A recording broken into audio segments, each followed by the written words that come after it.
problem, Tisa. We're here to just have some fun today. Yeah, nothing really like serious, academically serious. It's like Nothing heavy. talking about art. It's going to be so interesting because for once, you know, I'm an expert on art, but usually what I do is I study what other artists do. And most part of those artists are not living people anymore. But this time, I got to interview a real artist. The one who's still alive. Yeah, usually Still alive. get famous, but if you're not yet, then You are way too alive to be famous, Skinner. Everyone. yeah, true.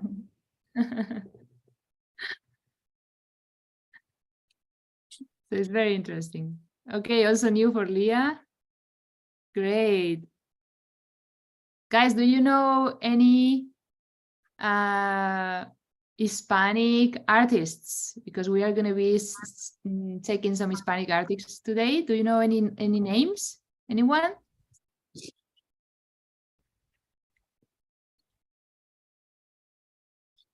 Gaudí, of course. Felicia. Yes. Ali. Jessica, maybe you will be lucky today. I want to talk about Hispanic artist. Maruja Mayo. Oh, Tisa, great. Diego Velázquez. Amazing. Yeah, you're saying very, very big ones. Very important ones. I love Velázquez. What can I say? Okay, I think everything looks good from my end. I think we're already live on YouTube with millions of viewers. No, I'm kidding. don't be nervous, Paula or Skinner. We don't It's have only 1 million millions of viewers, girls. Yeah. Don't be nervous. Everything's fine. Everything is fine. Should we start maybe? Yeah, It's already 7:09. I think we can start now if everyone is ready and excited for this discussion. So I'm just going to open the session now. Take a deep breath. Inhale, exhale. We have a very friendly audience here. Some of the audience are you know, you guys know each other already, so don't be nervous. It's gonna be fine. All right, so hola, good evening, good afternoon to everyone in Indonesia, Spain, or anywhere else in the world.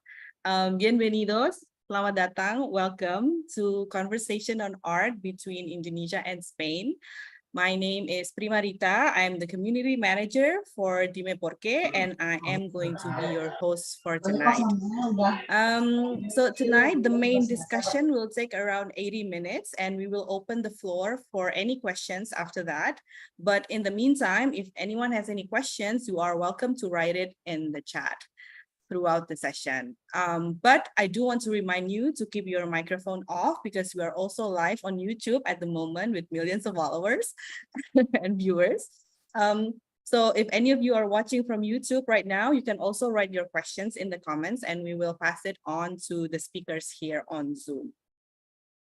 All right, so tonight's topic is very interesting and inspiring because we get to look at some of the most famous artists or painters from the Hispanic world with Paula de la Pisa, which is an art history and Spanish teacher from Institutos Nibiria Asia, and also to hear from Skinner Orami, who is a really talented surrealist artist from the Lucid Dream Gallery.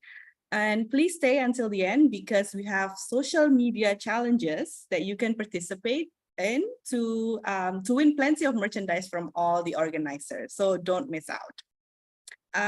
Okay, so while we're waiting for everyone else to join the call here on Zoom and viewers on YouTube, I would like to briefly introduce everyone who is involved in making this event happen. I'd like to mention that I'm so excited about tonight because it's an event of different communities, namely art and language, and it's just so lovely that we can all get together, even only virtually. Okay, so as I mentioned before, for those of you who don't know us yet, I am from Porque, and we are a community of Spanish language students and Hispanic culture enthusiasts. Paula will talk about this a little bit later on, but when we say Hispanic cultures, it means everything that comes from Spain and Latin America or South America. And that includes arts, language, movies, music, dance, even food and football. We were founded in Jakarta in 2018, and since then we have been organizing many activities, both online and offline, on everything that is considered Hispanic. As you can see from the posters here, we have a variety of activities and events. And also, maybe lastly, a little fun fact about our name, Dime Porque. In Spanish, it means tell me why. So this is something that we say a lot when we were learning Spanish as a second language. And even until now, we still ask it every now and then. So I think the name really represents our spirit to learn forever. All right, so next up is Institutos Nibiria Asia, a longtime partner and a good friend of Dime Porque. It is a part of Institutos Nibiria, an international network of educational centers devoted to teaching Spanish language based in Universidad Nibiria in Madrid, Spain. So 2018 was the first time that Nibiria set up its headquarters in Jakarta. And in 2021, as a result of the pandemic, it specializes its education offer on online courses. Since then, it has expanded its activity to other countries in the area, in the region, such as Singapore and Malaysia, and now they have reached thousands of students so far. And the good news is, if by the end of this session, you are interested in learning Spanish, you can join us in Spanish Express, which is a free online trial class that we organize every month with different themes. The next one will be on March 29, and we have school edition this month. And Institutos Nibiria also offers an art course with Profesora Paula here. So if you are interested in learning about Hispanic art, you can let us know from the details that we will provide in the Zoom chat here by my friend from the Instituto Nibiria. All right. Okay, so the third one is Lucid Dream, which is both a gallery and a community. As a gallery, their aim is to support emerging artists in telling their stories through the Lucid Dream Gallery platform, to introduce artists and their artworks both at local and global levels, and to provide resources and insights into the industry and digital marketing in order to support artists in reaching a wider audience. As a community, their aim is to be the place where artists can meet and support each other to pursue their goals in the industry. And with the collaboration with Seeds, all Lucid Dream artists have the opportunity to contribute to social programs. So this collaboration has enabled Lucid Dream and Seeds for a Child to create a unique program that provides children with the chance to learn in an engaging, creative, and skillful way. The program runs for 1 month, where the Lucid Dream Gallery community works with children in a learning environment to help develop their life knowledge and life skills through art in collaboration with their artists. As part of their commitment to social responsibility, Lucid Dream Gallery contributes a portion of their profit to the Seeds for a Child program. Okay, so I don't want to hijack the session any further. So that's the introduction that I have for now. Now I would like to invite our two speakers, Paula and Skinner. Hola, hola, Paula, hola, Skinner. How are you guys today? Hello. I'm great. I'm good. Good, good. Excited? Very excited. I'm great. And good. Okay, don't worry. Everything will be fine. So before we start our conversation, maybe could you both introduce yourself briefly, starting maybe from where you are right now. Where are you in the world right now? Okay, shall I go first, guys? Yeah, sure. Yes. Okay, so yes, Primarita already briefly introduced me, but my name is Paula de la Pisa, and I'm a Spanish teacher and also an art teacher in Instituto Nibiria, Asia, where includes Instituto Nibiria Jakarta, Malaysia, and Singapore. I'm an art specialist. That was my studies in university, and after that is when I became a language teacher, a Spanish teacher. And I'm very happy to be able to combine these two fields of knowledge that we do in this event today. And also in my classes, we of course we learn Spanish, but we try to include other cultural contents in our courses. And we also have, as already Primarita said before, we did an art, Hispanic art class that it was absolutely, it was a gift for me, really. It was a very nice time for me and my students to spend talking about Hispanic art. And aside of that, I basically teach Spanish and create didactic materials for Nebrija University in Madrid. And I'm currently living in León in Spain. So I'm quite far away from most of you guys right now. Awesome. Thank you, Paula. I hope it's not too early or too late in León right now. It's in the afternoon, right? It's in the afternoon. It's right now 1 p.m. So perfect time. Perfect time for discussion. Cup of coffee and a discussion. Yes. All right. Thank you for the introduction, Skinner. Maybe you want to go. Yes, you should go next because you're the only the next speaker. Hi everyone, my name is Skinner Ohrami. I'm a semi-surrealist artist. Originally from Java, born and raised in Malang, but I've been in Bali almost 5 years, and now I'm more focused doing art. I'm an emerging artist that collaborate with Lucid Dream Gallery. So it's been a couple of months collaborate with them. And now I'm really focusing on art and not doing anything else, just create art and experiment with more materials and mediums. So yeah, that's my introduction. Thank you. You did well. Thank you so much for Paula and Skinner for being here. And we're ready whenever you are. I think you can start sharing your screen, Paula, if you want. Okay, let's do that. So I think it's working fine, right, guys? Can you see me? Yes. See my screen? Everything is okay. Good. So today we are going to do, basically, Skinner and I, we are going to have the wonderful opportunity to do something that we both love, that is talk about art. So we are also happy that you guys are here and you are able to be part of this. But just for us, I think it's going to be tons of fun to be able to discuss this topic, because it's something that we both love. But we both love it since from a very different perspective, right? I'm an art specialist. That means that I don't paint, I don't create. I mean, my students here can say that I really can't paint, and my skills drawing are very poor.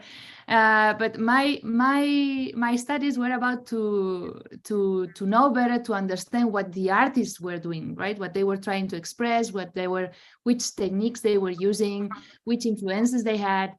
And now, for once, we also have the opportunity to have the vision of someone that actually works with art and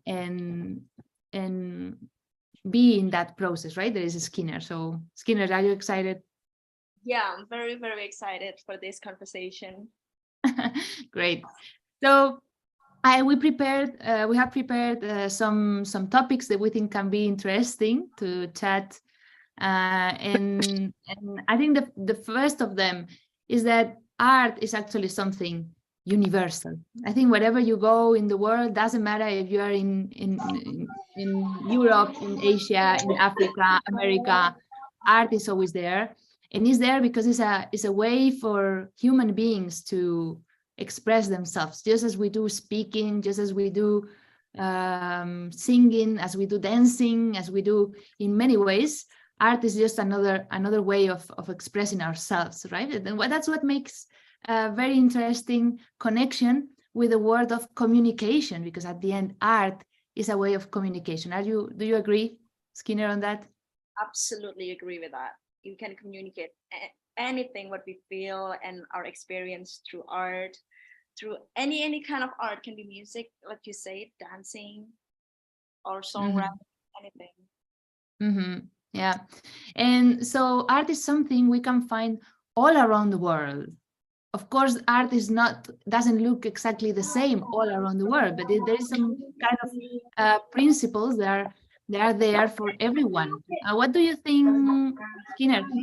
What do you think can be those elements that make art universal? What are those elements that we can say, okay, wherever you go, you find this in art? I think art is quite close with our daily life as well, how we see things, because you can like something or you hate something or you do anything in your daily life and you just want to share it with other people or make it more, how you say it, immortal in a way. I don't find the right word for that, but like you want to capture that moment in something that people can see for over generations.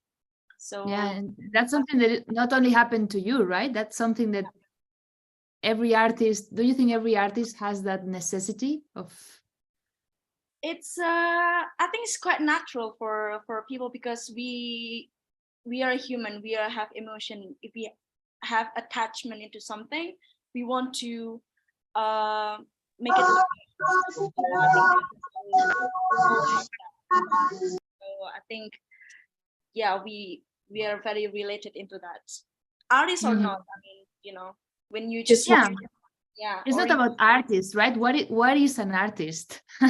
No one can say who is the true artist and who isn't, right? What is important is the art is a way of communication and it serves us to express things, right? And which things we can express? Well, unlimited, many kind, right? What do you think today we are going to talk about Hispanic art, and Primarita already made a small introduction about that.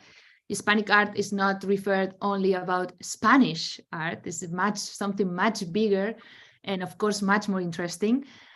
So we are going to be discussing and we are going to try to put together and do some comparisons between Hispanic art and your art, Skinner. And do you think we are going to find some points in common?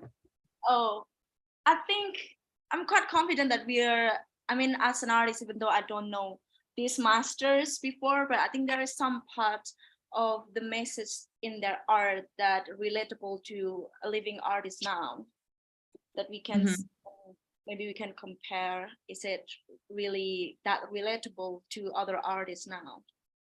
Right, because at the end, the ways of understanding art that are there, right? Even if everyone is different, maybe you can find similarities, right? In these artists and these painters from Spain and from Latin America. Okay, and do you know something about Hispanic art now, Skinner, or we are going to be like in the fun of really experimenting?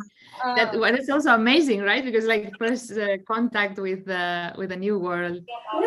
How do you see the Hispanic art? Excuse me, what? How do you see the Hispanic art masters, like the masters of Hispanic art? How do you perceive them? In the fun of very interesting with their point of view as well, because I'm now become a surrealist artist. Dali was very amazing person, I guess, like the way he regurgitate his subconscious into art is quite amazing. How he creates the shape, how he creates the creatures in there is quite amazing for me. And at first, actually, for when I was a kid, every time I see something surrealist, I didn't know the word surrealist before when I was a kid, but it made me a little bit scared. I was like, what is this? Why it looks like that? Now I've been a surrealist artist. I was like, interesting. I think that's a normal reaction for everyone when they get to know Dali. It's like, what is this guy doing? So yeah. So I think it's a quite normal reaction. Okay, so shall we go with the first one? Sure. I prepared a first one, and this one is Do you know Pablo Picasso? Yeah, oh my God. Pablo Ruiz Picasso. The quote we decided to give to this conversation today is actually from him. He said, painting is just another way of writing a personal journey, a diary, right? I'm It's another way of doing a absolutely diary. shit. Wait a second. Your light is gone. The light is gone. The light is gone. This is getting dark. We were not supposed to talk about dark art today, but of course, it's a very interesting topic too. Guys, if you are curious ever about Caravaggio, Skinner was just a Caravaggio painting for some seconds. If you're curious about that, with a wonderful claroscuro. Okay. Okay, so painting is just another way of writing personal journal. I'm absolutely relatable with this because what I paint mostly is my personal journal, what I experience on society, family, friends, and even myself inside my head. Some people do it on writing, and I do really love writing, but for me, art is it's the best way for me to express it. And at some point, I heard a quote saying that if you want to be an artist, you are in constant exposing yourself, like exposing your diary, your journal, because that's what you experience. So I think I'm very relatable with this quote. And yeah, I mean, that is number one muse, number one inspiration for me to paint. It's Picasso. Picasso is your number one. yeah, that's sweet. For creating art, just like for creating art. He was a wonderful painter, and not only a painter. He was also he was doing also sculpture. He was also doing, I mean, many things, right? And the thing is, I don't know, guys, if you have this information, but Picasso was a genius child. Some artists are like that, right? When he was 13 years old, 12 years old, he was able to paint perfect copies from the big masters of painting in Spain, like Velázquez, and he was perfect. His technique was perfect. He's very good, right? So is this how it works, Skinner? Do you think that artists are born artists? They are born like that. They are genius since they are 1 year old, 2 years old, 5 years old, like Picasso.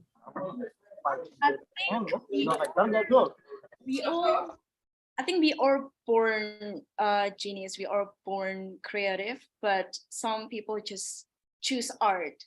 But the thing that I know for sure is every art is quite quirky. So yeah, it's genius, but it's just, there's a twist in it that make it more interesting. Because they see things from different perspective. How they see an object, how they perceive an object is quite different with other people. But yeah, you mean that they need artists they need to have a different, maybe a certain level of curiosity and a certain level of the desire of understanding the world in a different way and express it through them, right? But I don't know if that's something that is only, it's something that you only can get born with it, or you can also develop with life, because life also changes you, right? So maybe for some people it's something that they experience in a very young age, and for others it's something that they build with the years, right? Through life, through experience. How was what was your case? You were one of those genius artists, or you became an artist during your life? I think I was quite a creative kid when I was young, but then because I'm born in the house where there's no art in the house, so if my mom see me drawing, they're like, no, don't draw, it's not good. So it was bad. So I didn't know that I have that skill to paint or to draw until when I grew up. I was like, it's all the childhood that cannot express that. It's like explode. It's like, okay, now it's time for you to draw and to paint. But since I was a kid, I was like, I really love to paint. I love to create something, but it's not allowed in the house before. So that's why I was like, I need to. So you became your destiny anyways. Yeah. It's calling. It's calling. It's calling, of course. Okay, another thing that is very interesting about Picasso is that he was very, very interested in the concept of truth instead of beauty. I think when we talk about art, many people imagine that art is very related to beauty. Yeah. So art must be pretty. Yeah. Art must be beautiful. Yeah. And of course, a lot of art is beautiful. We think about Rubens, or if we think about Leonardo da Vinci, we think about Michelangelo, we think about all these classic artists, painters. Beauty is a very important topic for them, but there's other artists who don't give so much importance to beauty, and they try to use other elements. And for example, Picasso, he was a lot about the truth, the concept of truth. What would you say that is the most important concept for you? Is also beauty? Is truth? Is I'm absolutely on Picasso theme, on about truth, because if we say something beautiful, like how people, like a common people see things beautiful, yeah, I do like that, and art is beautiful. But for me, the truth is above beauty, because a lot of my painting is quite dark, and a lot of let's show them some of your paintings while you talk about this, okay, so they can know what we are talking about. So here we have a painting from Skinner, his mother, what have you done to me? And here we have a self-portrait from Picasso. So you were saying, Skinner. So it's like, it's not something really nice to see, like why there's blood there, why it's like the head was chopped. It's like a lot of people was like, that's quite scary, I don't want to put that in my wall. It's not beautiful. All my painting is not beautiful, but it's the truth. It's what I experience in life, and that what's happened in life, what I see and what I experience, what I feel. And not all people understand that, because they prefer like, oh, I like something beautiful. But yeah, we all like something beautiful, but how about not the beautiful one? I think we should embrace that as well. So the more people hate my painting, the more like, I'm gonna paint it bigger so you can see it. With more details, more blood, so you can see more better. Yeah, but that's definitely true. Look at this self-portrait from Picasso from 1907. He's not worried about being pretty over here. He's perfectly able to draw with perfect detail a painting very similar to the ones that Raphael or Michelangelo were able to do, but he chooses to do something different. He chooses truth over beautiness, right? He chooses to represent himself not as he looks, but as he is. I don't know if that makes sense for our viewers today.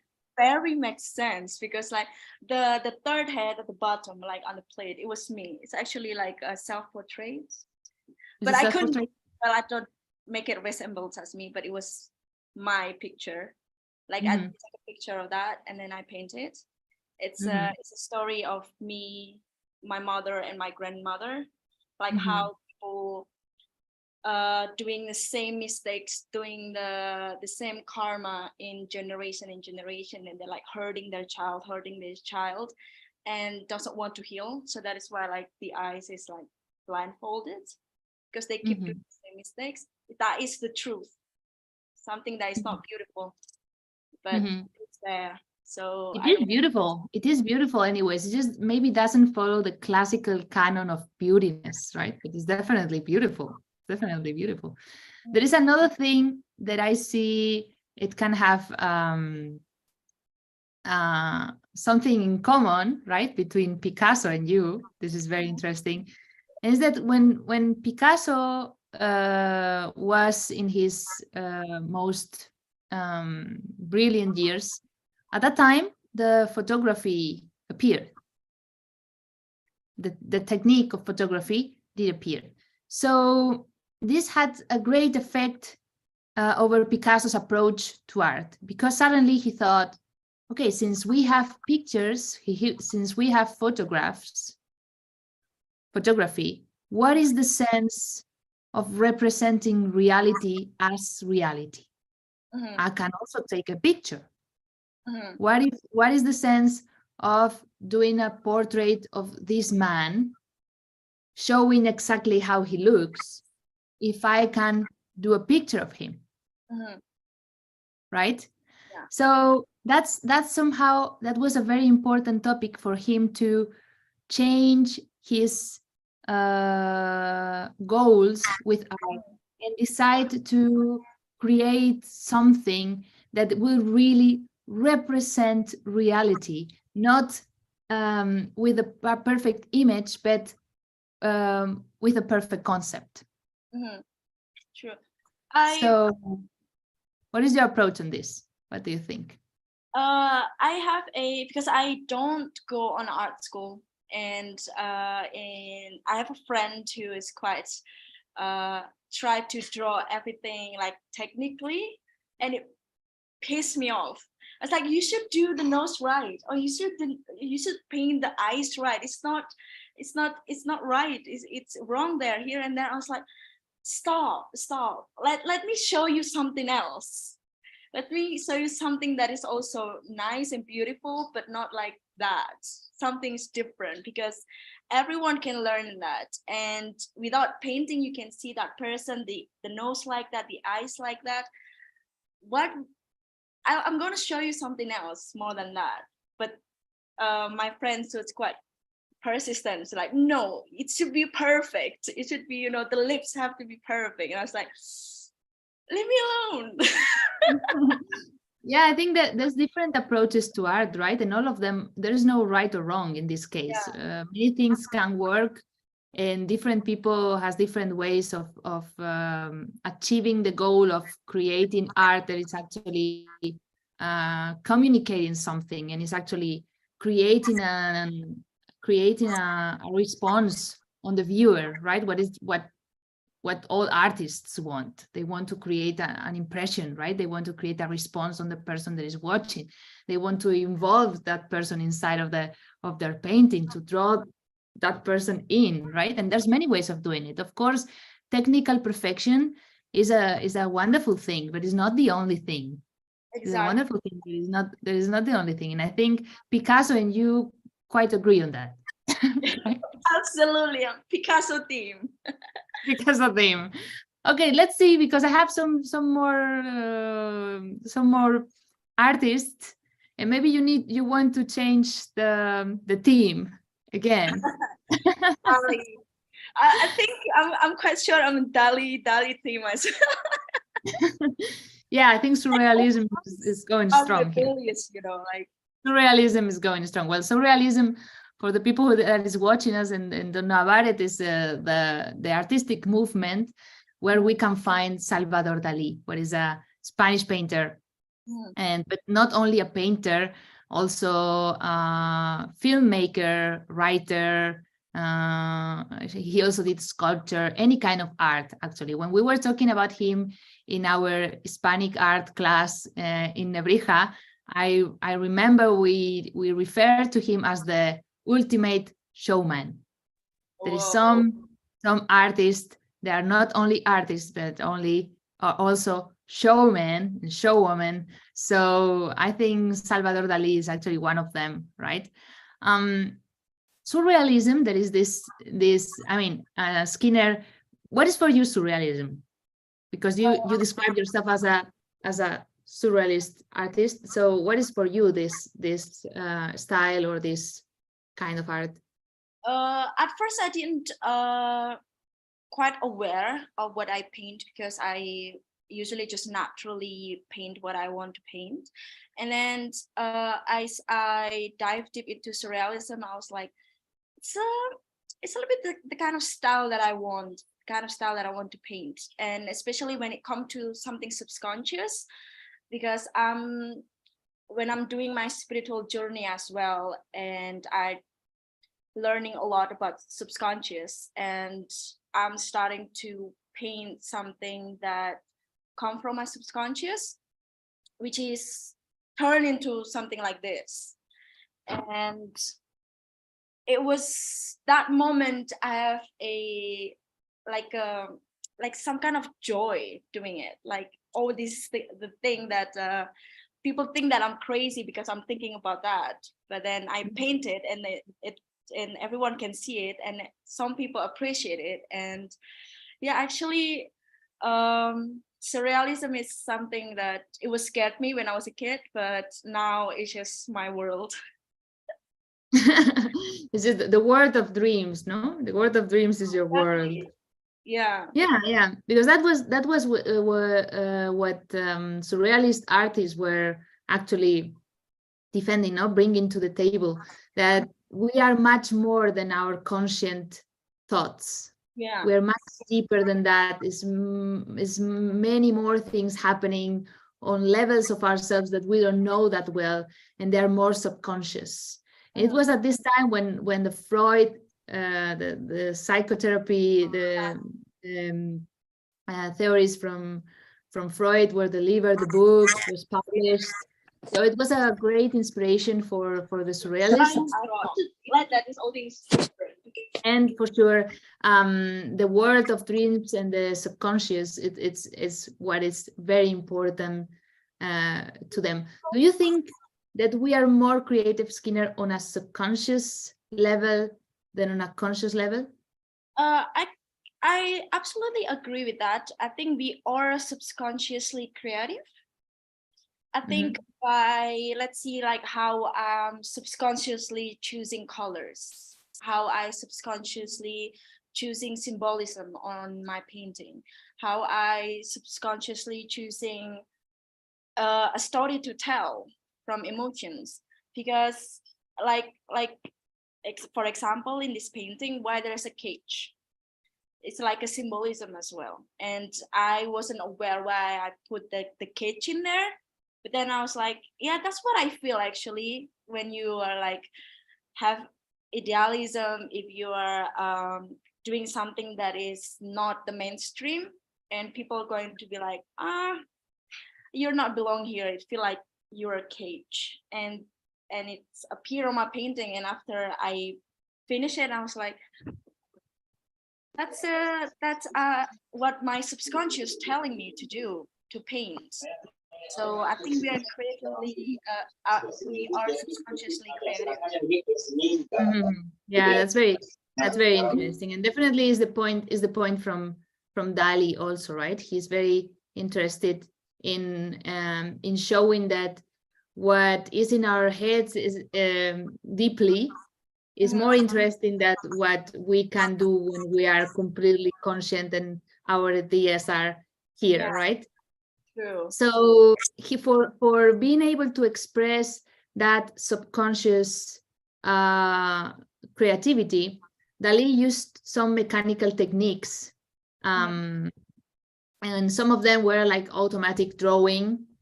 Automatic drawing for our viewers, basically trying to draw with your brain, with your head empty, and then making sense from that what you draw, and saying, okay, now this looks like a chicken, so must be a chicken, and this looks like a pear, so must be a pear, and this looks like no. So this is part of the technique of automatic drawing, and also of course the exquisite corpse, where it means it's a collaborative way of creating art, in a way that a person starts something and someone else continues it, and someone else continues it without knowing what was before. So it's very, it sounds not connected, but at the same time you make sure there's really subconscious art. Yeah. Right? Have you been using any kind of these techniques or other techniques that allows you to to create art or to start this research of art in a mechanical way? It's actually, it just come in my mind right now. Like, I never think about automatic drawing until this moment. But then when I recall again about how I paint, actually that's how I paint, because usually my composition on all my painting is quite boring. It's just like something in the middle. That's it. Like, there's nothing complicated on my composition on the painting. But then the process of doing that, I don't plan. I don't have any blueprint of what I'm going to paint. It's just like, okay, it's flowing, because usually I use my emotions. So like this painting or mother painting, it was very intuitively for me to do the painting. I don't know what I'm going to do. I just like, okay, whatever it comes in my mind. And even though it looks like a head, but I never plan that. I just like move it with the flow, and it's just like feeling the emotion and just extract it into a visual. And maybe later it got So more I and kinda, more. It got more figurative later, right? Like, okay, so I'm gonna act. This actor are gonna be these 5 heads, and this is gonna be kind of cage, and this is gonna be, and everything falls into place at some point, right? Yeah, true. I do it that way, and a lot of people is like, "You don't sketch first?" I'm like, no, I just do it right away. Mm-hmm. Yes, of course. I mean, there's many artists who works like that. So how would you say, because this way of these mechanical techniques to create art that we were discussing about Dalí, it was a way for him for finding inspiration. He will find inspiration doing that. But what about you? How would you find inspiration? Usually because all my painting is satirical, most likely, and then I see the society around me. That is quite inspiration. Whatever it is, painful experience, happy experience, everything, it's all my inspiration to make art. And it's quite challenging as well, because for me to express emotion in a painting, in therapeutic for me. And that's how, yes, I see the masters as well. I see Dali for inspiration, and Hieronymus Borch, and then a lot more other artists that, especially Van Gogh as well, is my inspiration. But it's all come from life, from my life stories as well. Yeah, I think that's very, I think even when artists are not interested in showing their personal lives, at the end, their personality, what is created through their personal life, appears, right? At the end, appears in their own artistic style. So is this really is possible really to hide who you are when you're an artist? I think the whole topic is to discover who you are through art, right? That's a big point. So I think that's something that many artists have in common, right? Well, after seeing these 2 beautiful paintings from Skinner and from Dalí, this is a portrait he made of his wife, and then called it Galatea. But we can see really how this environment of surrealism looks like, right? It doesn't look like from a real world. It looks like it comes from a world of dreams. And I think that's something that Skinner and Dalí have really in common, right? You have guys really in common. But okay, we have another artist that we would like to talk about. And this is, I know, one of the favorite of so many people, Frida Kahlo. Of course. How many people loves this woman? Many people. Do you like her, Skinner? Yeah. Is an artist you like? She's very amazing. She's really amazing. She was really, really amazing. And something that people maybe don't know much about, I think sometimes as a art teacher, sometimes I have the wish, I have the desire of showing people that this vision we have about Frida Kahlo, where Frida is constantly suffering for the ego. Yeah. Everything she's doing is for the ego, because the ego has betrayed her, and the ego has, I don't know, done all these things in life. And apparently Frida only lives around the ego, and that's very far from the truth, right?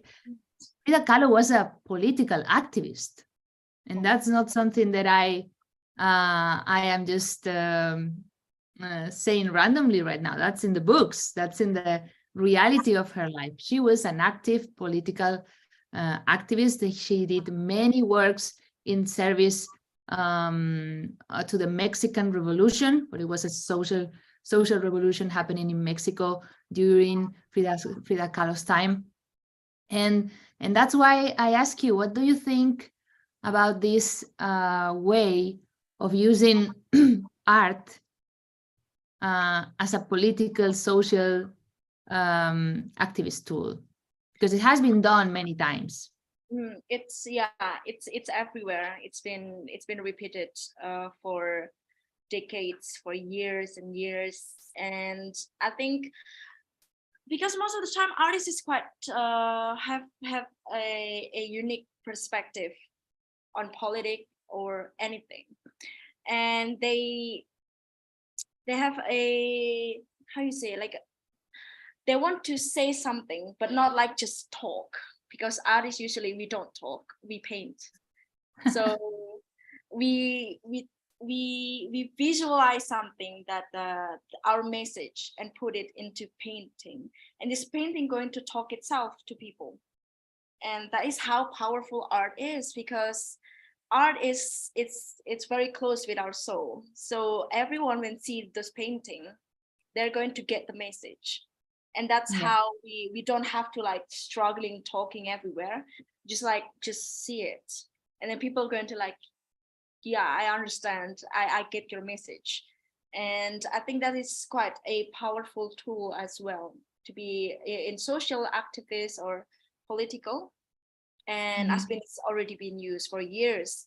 So I think that's how artists works. Yeah, we paint, and then we paint. Yeah, but I think sometimes people see a great wall between art and politics, or art and activism, or art, and it's like, yeah, artists do art, and politics do politics. Politicians do politics, right? So there is a big separation. And I think people don't see the connection between those two. But knowing that connection exists, do you think is a good idea, is a good thing that art has that power, and the artists use that power to educate, or to move the feelings of people, or to try to explain or to justify an ensemble of ideas, or a politic program? What do you think of that? Because the thing is, yeah, it's like you said, politics do politicians do politics, artists they paint. But because when art is creating art's supposed to make people feel, and it's contagious. So yeah, they can do the politics, but we can move people, through art, because it's contagious. And that can deliver the message to the politicians, because that's what people feel. Because art is usually the message from art is usually relatable with everyone, because they experience life and they're very true to reality, like they embrace reality as it is. So I think when artists speak about the message, it's relatable to a lot of people, and that is very contagious, and can move people quickly. Yeah, we see here, for example, this painting from Frida. There is a political painting, so it looks like a portrait. It's a double portrait from Frida. Both of the women are Frida, but one of them is wearing a more European kind of dressing, right? Kind of clothing and dress, And the one on the right is wearing the traditional Mexican clothing. Of course, if you know a little bit of the history of Latin America, you will know that Spain conquered a big part of Latin America and brought their own culture, their own religion, their own food, their own everything over there. And that was, of course, for some time in detriment of their traditional culture, the traditional culture from the Hispanic American countries. So when Frida was an activist, she was asking to recover their traditional values and their traditional culture from Mexico. So this painting is about that. This painting is about showing how she wants to get back, or she wants to show that it's good to go back to their own origins before the Spaniards, right, coming to Latin America. And we chose also this painting from you because it's also a painting that is very related to activism, right? So that is my life experience as well, living in a corrupt system. So how it feels to not be able to survive daily because we have a corrupt system. I remember when I was almost died in the front of a hospital, and the hospital's like, I'm sorry, I cannot help you. And then that's how desperate and vulnerable I was. And I supposed to have this service, or like I should be at least living my life with a support of the system of the country, but then it's not like that in reality. And a lot of people just embrace that. And it's the emotion that I portrayed here is just the vulnerability, because I cannot move anywhere. Like I try to work hard, but then the money is just like not really that much to eat. Like literally in a poor, like in a poverty. That's the painting, the story of the painting. That's how. And that story doesn't apply only to you, right? It's a story that many people in Indonesia can relate to. Yeah, and I have a friends that's quite desperate as well, and my heart broken seeing them, and that's how we feel actually. It's like we are screaming for help, but they were like, no, we cannot help you. So that's how the message that I want to tell, that there's a lot of people down here cannot even survive to even eat, to even survive the day, and it's very sad. And do you think do you feel the reward of doing something for society when you do this kind of art that is somehow asking for solutions or trying to make people conscious of difficulties of others? Or do you think is a help for your own country, something that you're doing for your own people? I think the first step that come in my mind actually, just to put the awareness first that this is really happening, and then we can proceed, because without awareness what's going on around us, we're not going to find any solution. We're not going to think that in that first. So we have to gain the awareness first that this is a real issue. This is what's happening. And a lot of people like, no, I don't believe that. That's not happening around me or my family. Well, in outside your circle, this is what happens. So I want to send the message that put awareness in them first, because without the awareness, they're going to talking nonsense. So that is the first step for me, to bring the awareness first. Yeah, I think it's definitely activism is definitely something is not present in every artist artwork. Not all artists are interested in activism, but many of them are interested in activism. Many of them are interested in using their abilities, their skills, and their art to make the world better somehow. In the same way that a musician wants to achieve that, or in the same way that a writer wants to achieve that, or in the same way that actually everyone right? With that they have that kind of social conscience, want to achieve it. I think many artists have that tendency. Would you say that is that common, or is just my impression? No. I think that's really true. That's Mhm. we all I have a lot of friends that also like trying. We want to help, but of course we want to give impact and solution for world to get better, but Mhm. we cannot do that like right away. So Mhm. the first thing that I want to approach is my fellow artists as well that is also struggling. So I will try as much as I can to help them first, because there's a lot of artists that is suffering, and a lot of people in this country as well not really appreciated with art, and that's why they see artists is not it's not a good thing. So Mhm. to be an artist is actually a rough path in life, Mhm. but Definitely. I'm saying this to all artists who choose to be an artist, that you guys doing really well, and I really support you, and whatever it is, keep doing art, please. Keep doing art. Keep Keep doing art. doing art. We need it.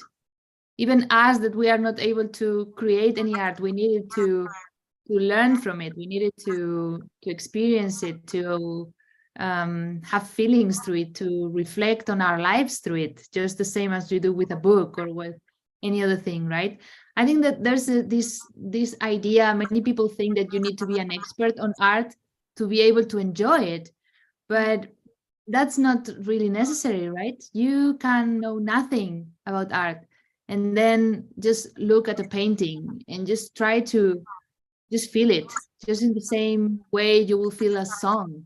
You don't need to be an expert producer to enjoy a song, right? So in the same way, you don't need to be an expert musician to enjoy a painting, or expert in art to enjoy a painting, right? So for everyone that is watching us today, if you find any kind of art that for you is interesting, just have a walk in your city museum. Just see what is there, try to enjoy what is there, and give some support to the people who is actually creating art, even if society is not really supporting arts as something mainly important, right? It's like we are all concentrated in other thing that is not Support art. your local artists. Yeah, Go support your local artists. support your local artists first. That is the Yeah, that's first very important. That's very important, of course. Well, other thing that we can take in common between Skinner and Frida Kahlo is this concept of catharsis. Ooh. So how Yeah. do you how do you explain this, Skinner? How would you explain this Oh. moment? Quite nervous. I was like, oh, seeing this painting again. It's my heart beat like a rabbit chased by the wolf.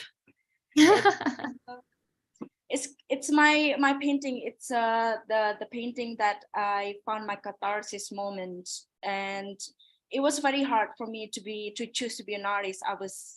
A lot of people were saying that, oh, you're too young, you're probably going to leave art, and my family, friends, everyone around me said that don't be an artist, it's going to be miserable, you're going to be poor, just get a real job.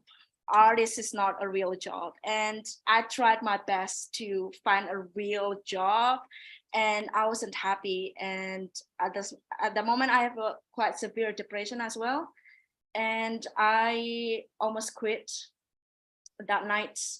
And that moment when I don't know what happened, but a few seconds before it happens, before it too late, I see all my brushes, my canvas, and my paints.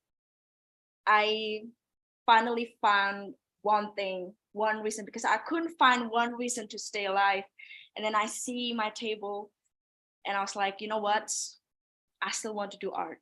Actually, this is the thing that I want to do. A lot of people confuse me, and they said I'm not trying enough. Actually, I'm trying enough, and art is the thing that I want to do. And I couldn't kill myself that day, but I killed myself in the painting. So I keep continue to, the thing that I want to do is art. So Mm. almost quit, but art saved my life at that night. So Yeah, that's something that I think you have really in common with Frida Kahlo, because for her also, I think painting was a way of healing herself. She had a very bad physical condition for a very long time in her life. She had an accident in a bus when she was very young. And since then, she had problems with her column. Over here is the broken column, la columna rota in Spanish, right? And she's talking about all that effects all that pain that she actually had in her body. And that also produced the fact that she was not able to get pregnant and have children. She wasn't able to walk normally. And with the years, her condition got worse and worse, until the point that she needed to paint from her bed. But still, she wanted to keep on painting, right? Because for her, it was a way of healing herself. If not healing her body, at least healing her soul. and show what was actually happening. Of course, this is not a real image of Frida, but I think you can really see very well, you can really perceive what were her feelings and what were her suffering at that point, right? And I think that's something you also try to reflect in your own painting. What do you think about Frida's painting?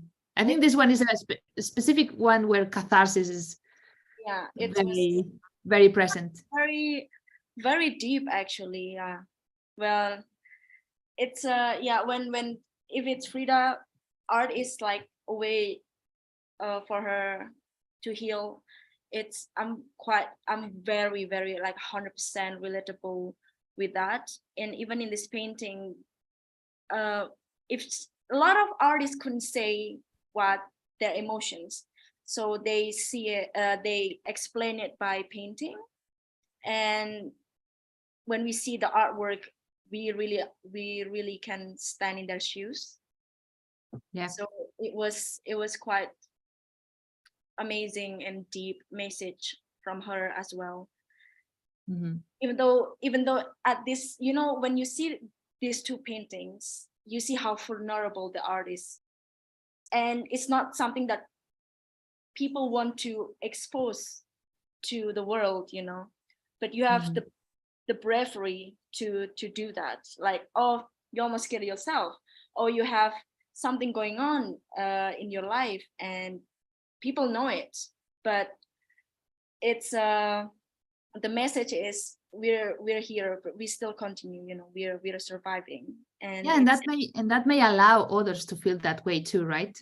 Because sometimes if we don't have the examples of all the people suffering, we don't feel that we have the right to suffer, to be broken, right? And exactly. I think Frida is showing it with Frida, and you're showing, right? Like, we have the right to be broken. Here we are broken, and we are going to keep on going. And that's not something that happens only to artists. Artists are not it's happening to everyone.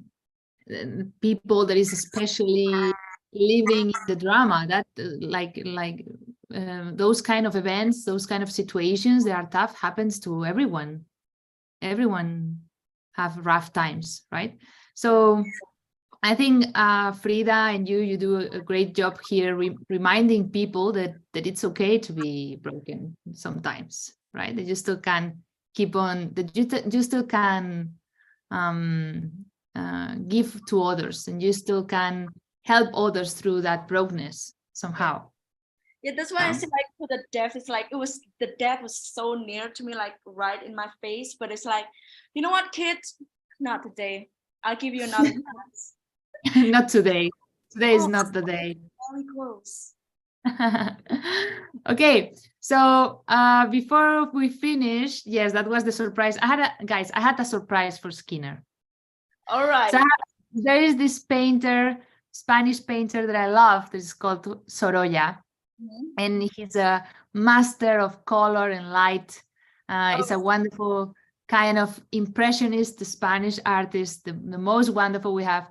And I know Skinner loves impressionism, and this kind of art and color technique and stuff. So I brought her 2 paintings that she actually never saw before. All right. Bring So it we are going to see what is her reaction to these 2 paintings from Sorolla. ¿De acuerdo? And you will tell me, what do you think of it? Do you like them? You don't? Here it is. We have first El Bote Blanco, the white boat from 1909. And then we have Paseo a la orilla del mar, which is a walk next to the sea, and also 1909, so the same year. And I think these 2 are 2 of the most beautiful paintings from Sorolla, because you can really see his amazing ability to play with light and color, and also the structure of the painting, the schema of the figures, the lines and everything is really magical. And yeah, what do you think, Skinner? It was it's hit me straight away. It was like, but also like I'm so amazed, but also feel like I got slapped in the face. It's like, you should paint better. You should paint better. It's like, no, I should learn more technique in painting. I was like, oh, like, look at but the you know what? He was for years he was scolded for not having technique pure enough, because at this time in Spain it was really about a perfect drawing, everything with such a minimal detail, and as you see, he wasn't doing that. He was doing a much more free way of painting, very long way of, like, the brush is really big, the brushes are really big on the painting, so he's not using such a perfectionist technique. But he's very effective, right? Maybe it's just come naturally. I really need to interview Sorolla if he's alive. Like literally, how you do this? Like, tell me, because I really want to, like, the value, because my value is absolutely, it's absolutely bad. And damn, look at the water and everything, and the movement on the hat as well. Also. And the shadow of the umbrella, the shadow when these 2 girls walking, and it's perfect. And I think it's more beautiful in the painting than in reality. Yeah, I think the painting is way more beautiful than reality. You think Sorolla improves reality? Yeah, I agree with you. I agree with you, because he was obsessed. He was obsessed with light, with the effects on light over objects or over elements. That's why you can see actually how with very few things, you can see how the skin from the boys is wet. Yeah. You can see how it's wet, and you can see how the sun is hitting from this side, but the shadow is on his side, on this side, and you can see the transparency of the water, how the water is transparent, and you still can see like the continue of the lower part of the boat. You can see the bodies from the kids playing in the water. You can see many things that if we will look very close in the painting, you wouldn't see them. Exactly. You wouldn't see them. You would only see blocks of colors and just random brushes. Yeah. Of color. There as well. Like if you see these 2 ladies, it's just like, oh, I feel the breeze of the oceans. Yes. You really can't feel it, right? It's like if you would be there. It's like real. You say, oh yes, it would be wonderful to wear one of these dresses. How amazing. And true. Have the hat and the umbrella. Yeah, because he painted outside, right? He went to the beach and there and painted over there. So at least took his sketches and then painting inside. But his inspiration was always outside, where the light was natural and real. Yeah. So yes, this is Sorolla. I'm very happy that I had the opportunity to introduce him to you, Skinner. And something that he said, this was his quote, is, "I always paint with my eyes," because he was very obsessed with the light, right? Yeah. So he was the kind of artist that was constantly analyzing the image he had in front of him and how to transport that image to a canvas, right? But the truth is, Sorolla, for many years, he didn't receive any respect from his other colleagues, right? In Spain at that time, it was expected to paint with a lot of detail, like if you would paint a photography, like doing a photography, and not in this more free way. And it was he tried for a long time to adapt to what he was asking for, until the moment where he said, okay, I'm just going to paint what I'm born to paint. Can you relate to that? Yeah, I was like, yeah, just leave me alone. Just let me do it my way. But did you also have this time where you really tried to paint what it was expected? I'm trying. And I was like, even today, like I give a painting to my friend who had a birthday the other day. And I was like, I know you request this to me, but do not put high expectation. It's not going to look like you. It doesn't look like him. It's like, okay, I'm sorry, but I tried. It's hard. So that's why I was like, that is why I do surrealism. I don't do realism. I'm sorry. You don't need to say sorry. We are very happy that someone does surrealism. World is full of cameras. Yeah, true. Every phone has a camera to do a picture. So anyway, there's wonderful realistic painters out there that do a wonderful job, and they are absolutely amazing. But how it is, because especially in a young age like you, I think it's quite hard to get recognition for your job as an artist. It's difficult to get this to get somehow famous, or to be able to show your paintings in many places. That's difficult at this age, like for young artists. How do you manage the being quite often rejected, as I think it happens to many young artists, right? That they're often rejected. How do you guys cope with that? Well, it's you know what, for all new artists, for all emerging artists, don't quit, please. Don't quit, because it's hard. Even for me, even though let's say I'm not really that expert on my painting, not really technically or academically, but let alone that, like all my painting have blood, and it's just like so macabre, and it's not even qualified to be like, no, it's too sensitive. It's hard to really get the message, because for my problems, it's more into like people that think that is triggering, and it's like something that is not supposed to be seen by people, which is hard. But it's the important thing is the message that you want to show the world. And for me, just try to get more exhibitions, just try to exhibit. But when you exhibit it, please really explain the message of your paintings, so people can understand, that they can comprehend what you paint. Because if you just paint, let's say if I just paint like some bloody painting on the wall, people are going to be like, oh, that's really scary, I don't want to see that. But when you say the message, this painting is about this, people are going to understand, like, oh, okay, and then they're going to be interested in you. So first, it's just help them to comprehend your paintings. I think that's quite helpful, especially if you get rejected a lot. So and also try to make something that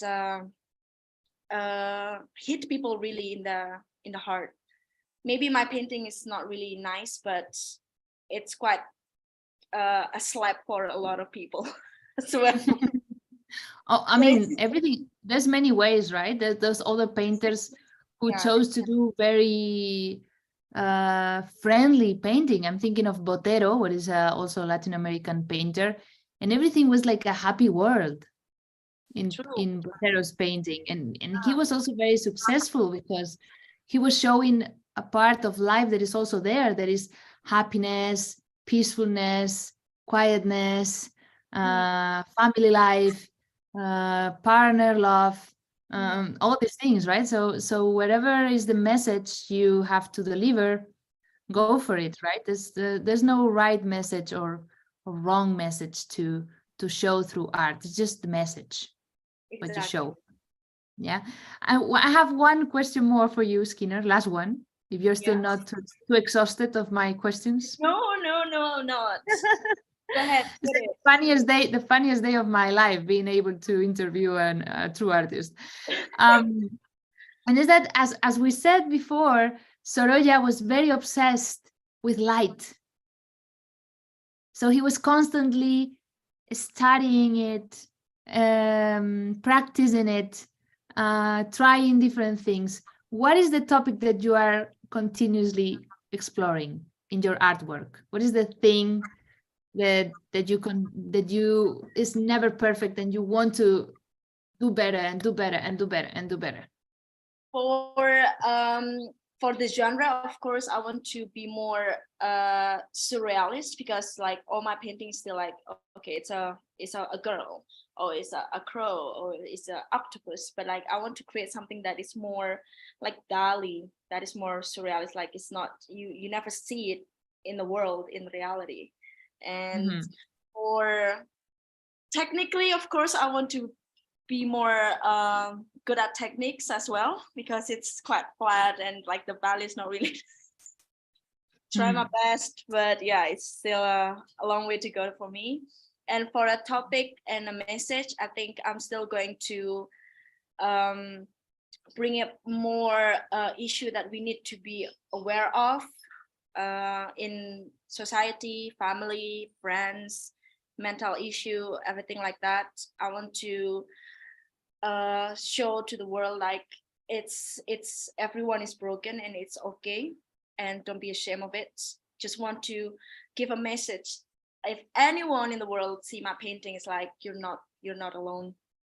We are I'm here, experience that as well. Oh, so nice. Thank you very much, Skinner.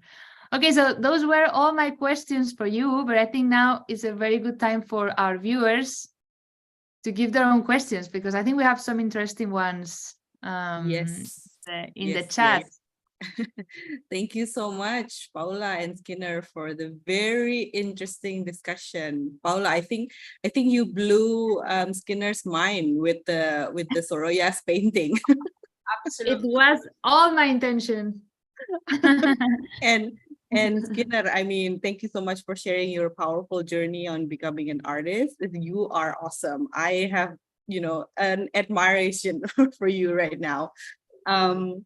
Okay, so we have some questions. I think, Paula, if you want to stop sharing your screen, I think it's fine. So we can see everyone in the Zoom call. I want to see faces, people's faces here. Yeah, so are you ready for some questions? I have questions here from our audience here on Zoom and YouTube as well. The first one is from Feby. This one is for Skinner. How do you deal with artist block? Like writer's block? Oh, I got that a lot, even on the writing. That's why I keep like making new title. The thing is, for artist block, usually, when you're so excited, like, oh, this burst of emotions, like the inspiration coming, it's like, oh, I want to draw or paint, and then all of a sudden, just like, poof, gone, like, bye. But what I want to do in that is usually I have a spare of canvases. So if there's that inspiration coming in, I just pin on that. If it's not continue, then probably those piece of canvas, you can develop it later. But then there's another inspiration hits you, you do on other canvas. And if you see like, let's say 5-10 canvases with those small painting or whatever the inspiration was hit you, you can combine it. Maybe that's how I do it. So okay. I just find it right away, but then after that, I just leave it, and then I will develop that later. it's a good tip. Maybe Fabi can try to do that when she gets an artist block. All right, so thank you. And for the next question, I think Paula and Skinner can answer this question. It's from Nabila. She wants to ask, if every painting has a meaning, do only people who understand art know the meaning? What about the general public? Can they understand the message, or is it just going to be a symbol of beauty or something else? Very good question from It's Nabila. a very good question. It's a really great question because actually the absence of a meaning is also a meaning. It's also a meaning. Yes. It sounds, I know it sounds crazy, but it's like that. So sometimes painters are, they really want to deliver something that has no meaning. They want to deliver something that has no meaning, and that makes sense in art because meaningless things are also part of us as human. So True. yes, sometimes some artists I'm thinking, for example, no, maybe Miro is not a good, but there's many. There's really many who really try to just the Impressionism, for example. Impressionism is a movement that they don't have an idea behind. They have a technique for painting, but there's no philosophy behind them. There's no an idea to read, just to enjoy the colors. That's their theory. That's their point of view. That's what they want to share with the world. And anyways, people loves it. Everyone loves Impressionism. Everyone loves Monet, Manet. Everyone loves them because they still achieve the goal of moving you and making enjoy the painting just because of the colors that are there. They do an impression in you without sharing any message. So yes, absolutely, it's absolutely possible to do art without a message. And it's absolutely possible to enjoy art without knowledge, because art many times is made by people that doesn't have a vast knowledge on history of art. It's just people who has the necessity of expressing things. So no, there's many ways of enjoying art. You can, if you learn more about art, then of course you will have all this background and this knowledge that will help you to find little things in the painting and that can be very funny and interesting. But even if you don't have an idea about it, you still can just go there, sit in front of the painting and see what happens. Just see how your body reacts to the painting. Just watch the colors, enjoy the image. You don't know who is that. Who cares? It's not that important. True. I think also every artist sometimes have a meaning of a painting, but when you exhibit it, there's a lot of audience going to see it, and I think a lot of people going to feel different way and going to perceive your painting different way. Maybe the meaning of the painting was A, but then the audience was like feeling like, I think the painting was talk about B, C, or D. Yeah, because you reflect about yourself through the painting. You also, painting also works a little bit as a mirror. So you don't only see the artist, you see yourself. True, yeah. Somehow. So it's open to everyone. You don't need to have any knowledge in order to enjoy art. So would you say that artists usually are okay when their paintings or their arts are being misinterpreted by the audience? The word You first, Skinner. You first, Skinner. Misinterpreted. Well, if they have a different perception of the painting, yeah, I'm okay with that. But well, there's a lot of art that we always misinterpret. But I think you just use your feelings to whatever. Maybe it was about pain, but then if you feel sad or happy, it's also fine to perceive that way. As long as you feel it. I'm going to say something a little bit more savage. I hope you forgive me for that. guys. Go on. Go ahead. But the thing is, in the experience I have, being an artist is a very tough profession. It's not something where you can have, maybe you will have some success, or maybe you won't have any success. You just want to try to get as far as possible and try to get as much support as possible. So as long as the people is talking about the art, I think that's already something for the artist. If they're talking about it, even if they are completely misinterpreted, if they say that, I don't understand, what is this, or blah, blah, blah, the thing is they're talking about it. It's creating an impression. It's creating a reaction. And many times I feel like that's enough for many artists, because it's like, okay, they don't get me, but my art gets them, because it creates a reaction in them. True. Excellent questions to an excellent answer to an excellent question. Definitely. It was a very good question.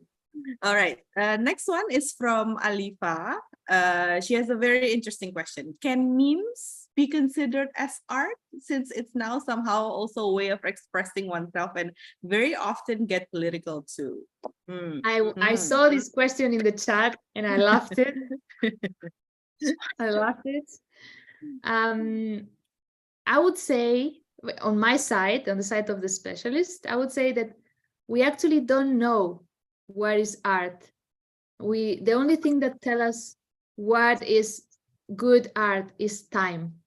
So when Van Gogh was painting during his life, he was poor and no one cared about his painting. Only his brother were buying his paintings, the paintings from Vincent van Gogh, where he was really unknown and very, he wasn't liked. His paintings were really not famous and no one liked what he was doing. And now we know that he was a person that was way, way more modern than the other artists around him. So is this perspective of time what actually tell us what is art? If we understand art as something that represents us as human beings, right? In a certain moment, in a certain moment of history, in a certain environment, in a certain topic. So memes are an artistic work, definitely. Are an artistic work, because you're the same way there is a collage. A collage is an artistic work. So a meme is an artistic work. It is true art, like it has this deep importance, or it has this, it's going to have this effect in the books of history of art in the future. Well, that we don't know. We need to wait. We need to see with the years what happened. I love memes so much. It's like my phone is like memes. Yeah, they're wonderful. Yeah. And they're very creative. And everything that is creative is somehow artistic. Right? I think that's quite quirky kind of art as well. Okay, thank you. Next question is from Jessica. I think this one is for Skinner. How do you know when your painting is finished or done? Difficult one. Do you want Skinner? Honest answer or not? Up to you. Both, Up to you. Jessica, I don't know.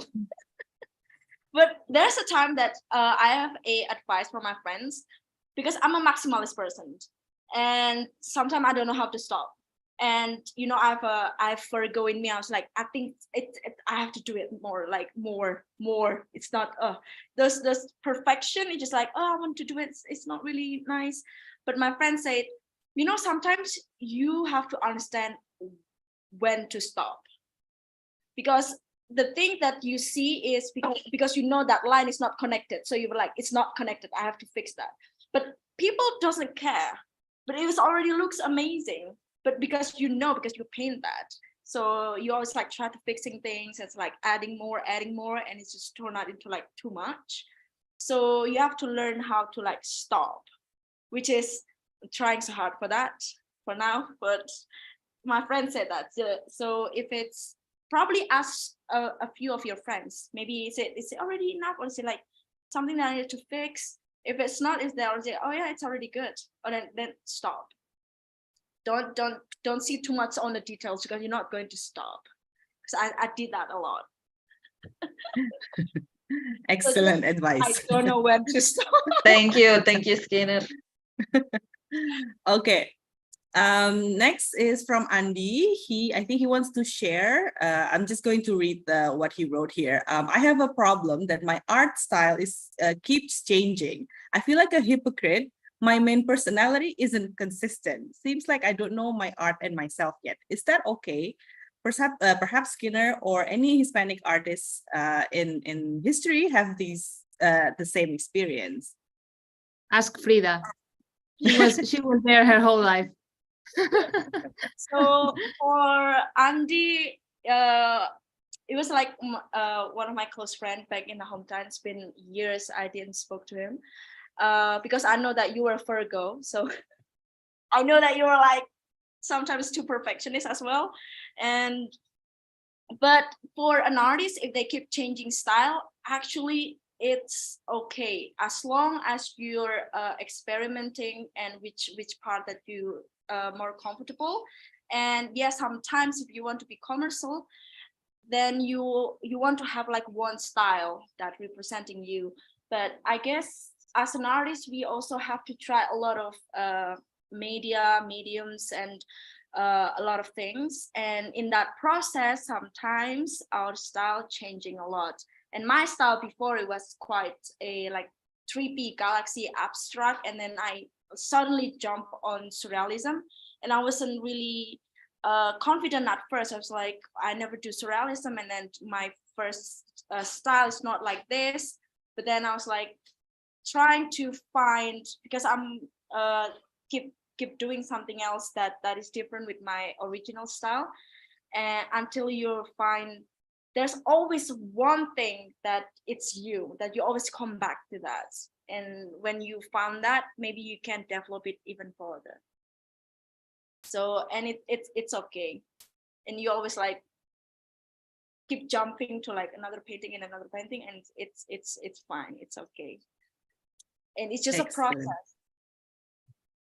I hope it answers your question, Andy. If not, then you two should catch up after this event. Call me. Please call Skinner. All right, next one is from Regine. She has a question. Okay, as a fellow art lover and small wannabe artist, in brackets, do you ever face insecurities towards your art? Like that feeling when you tend to compare your artworks with other artists? If so, how do you overcome it? P.S. Love seeing your artworks, Skinner. It speaks volumes. Oh, thank you so much, Regine. Thank you so much. Insecurities, it's my husband. So I have that a lot, and and I think it's because we have an inner perfectionist, so we always like to compare, and it's like it's not good enough, it's not good enough. And I think we need to stop comparing ourselves with other artists. But the thing that I did is I know my style and I know what I like to paint. Usually I'm going to look for the artists that I really like, that have a similar topic or genre with my painting. And then I will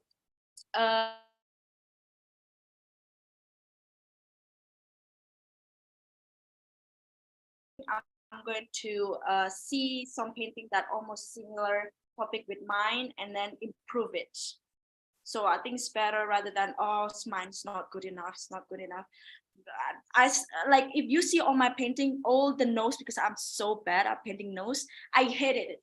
All my painting have a crooked nose, and I don't like it. And I was compare it to other artists, like, oh, the nose is perfect, shit, I should do it even better. So you know what? I cannot do nose, and it's okay. And it's okay, but I tried. But it's okay. It's going to be good in the process. So don't worry about that. Awesome. Hopefully that answers. I hope that helped for you. Yeah. So stop comparing, but look for more inspiration. Okay, good. Next one is from Anne. Hi, Skinner. I'd like to know, when is your favorite time of day to create painting? At night. At night. Mm. It's just like, oh, it's quiet, and I just like focus on my emotions because I paint with emotions. So night is the best time for me. But of course, the next day I'll be like, look like a zombie. So that is the best time for me to paint at night. Okay, from Leah. Hi, Skinner. I wonder, are there any other forms of art do you usually make or do other than paintings?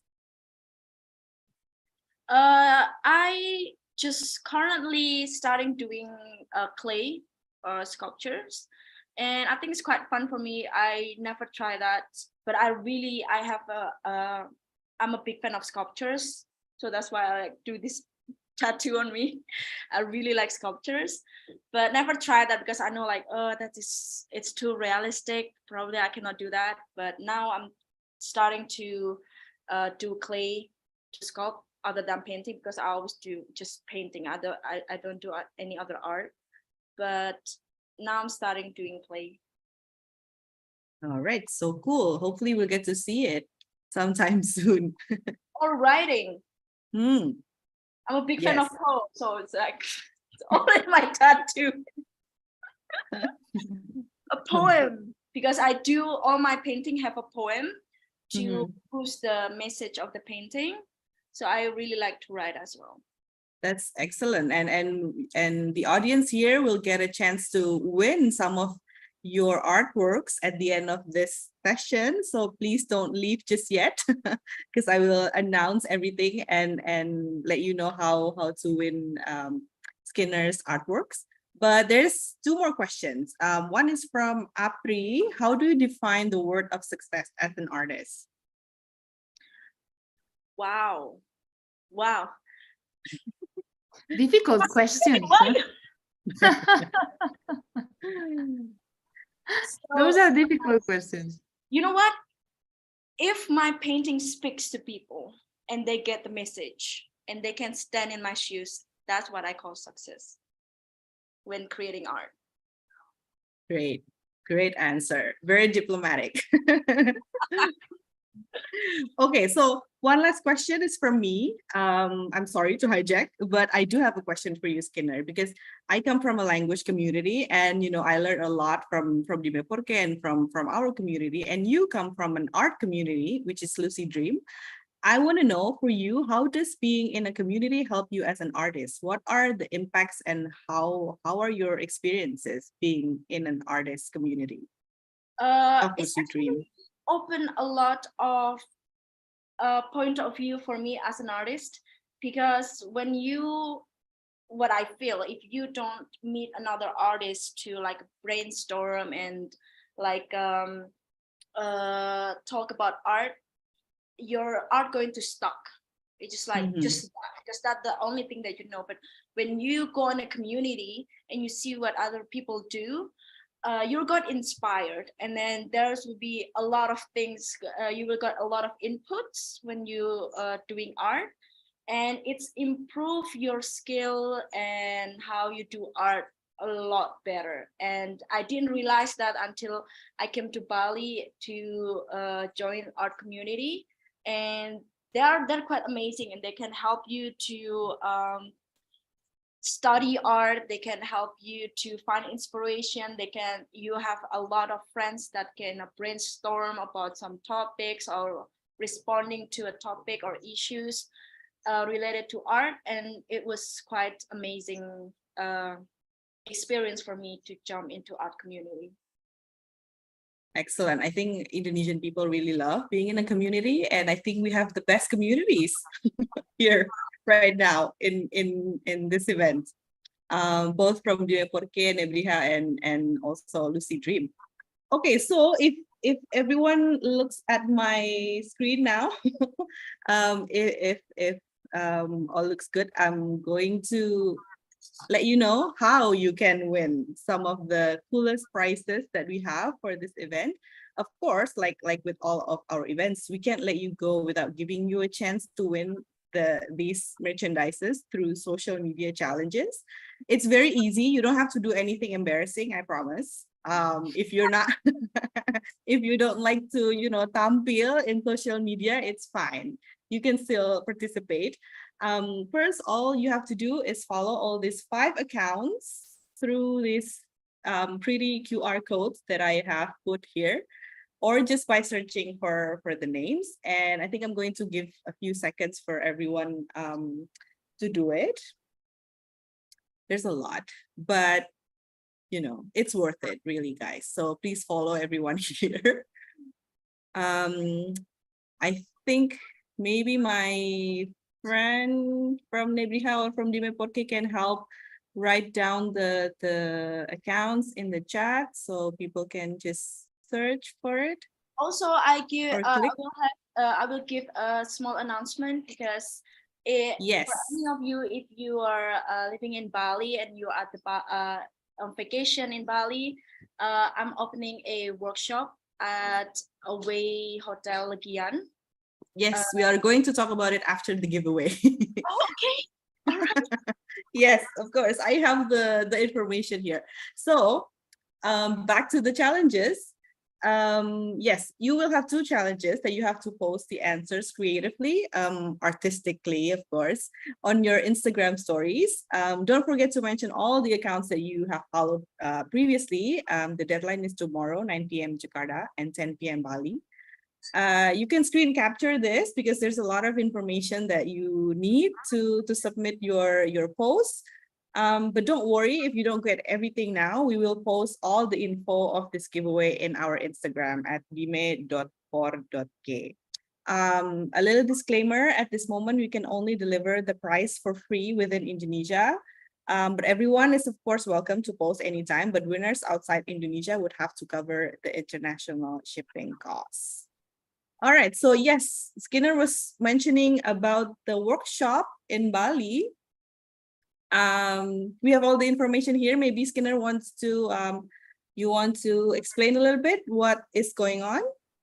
So yeah, I'm doing my signature 3P galaxy painting. That is actually my first original genre before.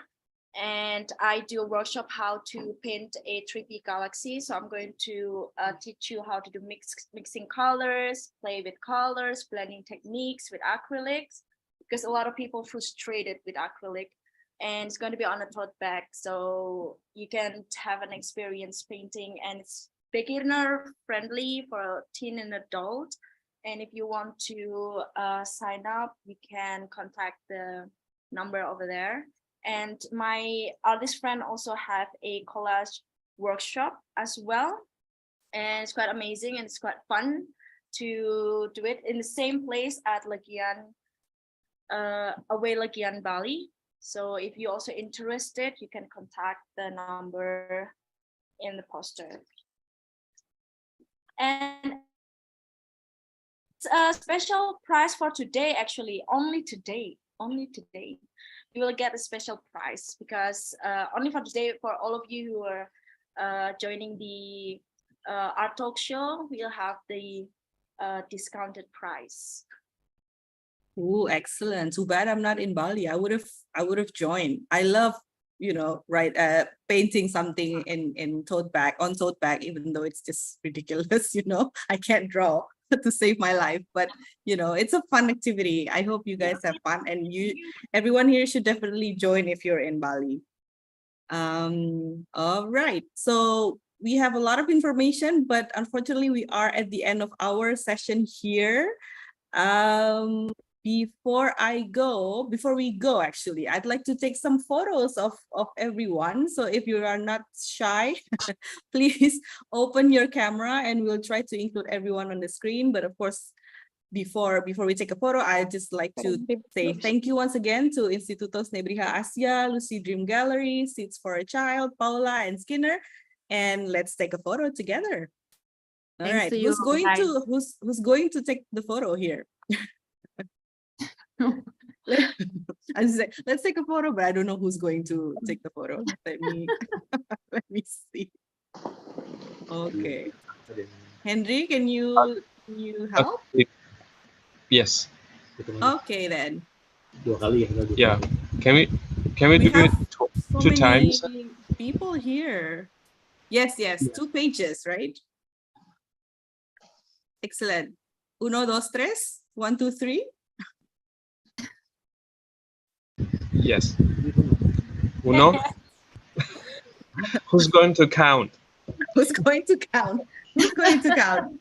You count. Okay. All right. Uno, dos, tres. In Spanish, how do we say it, Paula? In Spanish, Yes. Patatas. Patata. say patata, chicos. Patatas. Patata. One more time, yeah? So 1, 2, 3. Patata. Patata. Excelente. Thank you so much, everyone. Thank you so much. Adios. Thank you so much, everyone. Good night. Buenas noches. Thank you so much for coming. Thank you. Bye. Thank you for joining. Bye.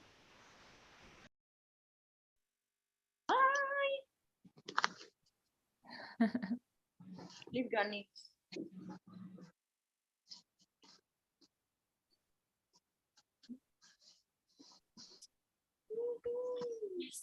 Good night, guys. Good night, If everyone. our friends from Lucid Dream and Seeds for Child wants to stay for a bit, and then, you know, we can review the event. Hai Ibu. Hai Ibu. Nggak ada suaranya. Ibu, you're on mute. Ibu mute, Bu. Ibu Alexa mute. You're on mute. Yes, it was very nice. I had to do transfers, and okay, I'm stuck with all of the things that I have to do, but I could join, and Tina, you are so comfortable with the camera. I'm actually very nervous. But you know, you should not say it because we don't feel it. No, you look very good, very nice. Oh no, perfect.